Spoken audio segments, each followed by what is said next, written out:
Ready start. अध्यक्ष महोदय, उसके लिए सब कुछ करना है तो फिर कृषि उत्पादन का जो मूल आधार है, उस खाद और पानी की जो व्यवस्था है, जब उस पर ही कर लगाया जाता है तो मेरे मन में आता है कि कहीं वित्त मंत्री महोदय अपनी ही बात को अपने ही सिद्धांतों के द्वारा तो काट नहीं रहे हैं। मैं कहना चाहता हूँ कि हमारे देश में अभी भी चौथाई भूमि से ज़्यादा सिंचित भूमि नहीं है। इस देश की जितनी कृषि योग्य भूमि है, उसका चौथाई से भी कम हिस्सा ऐसा है जो सिंचित भूमि के नाम से पुकारा जा सकता है। मेरी राय में अब समय आ गया है जबकि पिछले 2-3 वर्षों की नीति पर फिर विचार किया जाए और एक मात्रा में घाटे के बजट का सहारा लेकर ही सही आर्थिक तथा सामाजिक विकास योजनाओं की गति को बहुत बढ़ा दिया जाए। इस मामले में मैं समझती हूँ कि तुरंत कार्यवाही होनी चाहिए ताकि आज जनसाधारण में जो असंतोष उभर रहा है वह हानिकर दिशाओं में ना चलने पाए।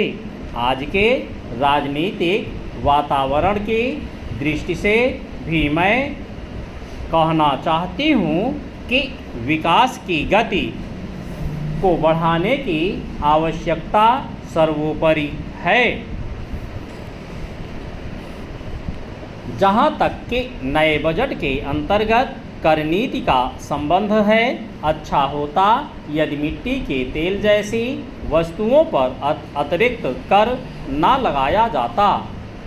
मेरी राय में इस प्रकार के करों से बचना ही उचित है, परंतु वस्तुस्थिति कुछ ऐसी लगती है कि प्रायः गरीबों पर करों का भार लादे बिना सरकार की गाड़ी आगे बढ़ ही नहीं सकते।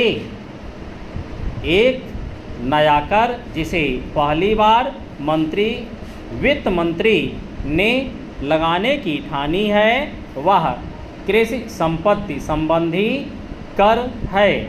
अब से पहले कुछ राज्यों में कृषि संबंधी आयकर लगाया गया था, परंतु उसके प्रशासन तथा वसूली आदि में इतनी कठिनाइयाँ आई कि राज्य सरकारों को अपनी नीति बदलनी पड़ी। बात यह है कि जहां करोड़ों अनपढ़ तथा गांवों में बसने वाले किसानों पर हिसाब किताब रखने और रिपोर्ट भेजने की जिम्मेदारी लादी जाती है, वहां ऐसा कोई कर सफल नहीं हो सकता। उल्टे उसके कारण लाखों लोग कई प्रकार से सताए जाते हैं और फिर वे लोग सरकार से नाराज हो जाते हैं। इसलिए पहले देखना यह पड़ेगा कि यह कर कितने कृषकों पर लागू होने वाला है और उससे कितना रुपया कर के रूप में वसूल होगा।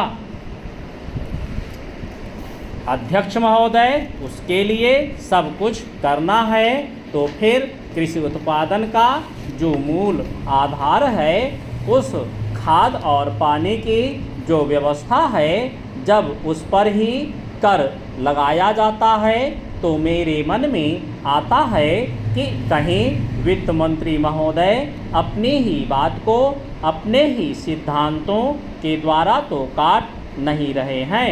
मैं कहना चाहता हूँ कि हमारे देश में अभी भी चौथाई भूमि से ज़्यादा सिंचित भूमि नहीं है। इस देश की जनता, इस देश की जितनी कृषि योग्य भूमि है, उसका चौथाई से भी कम हिस्सा ऐसा है जो सिंचित भूमि के नाम से पुकारा जा सकता है।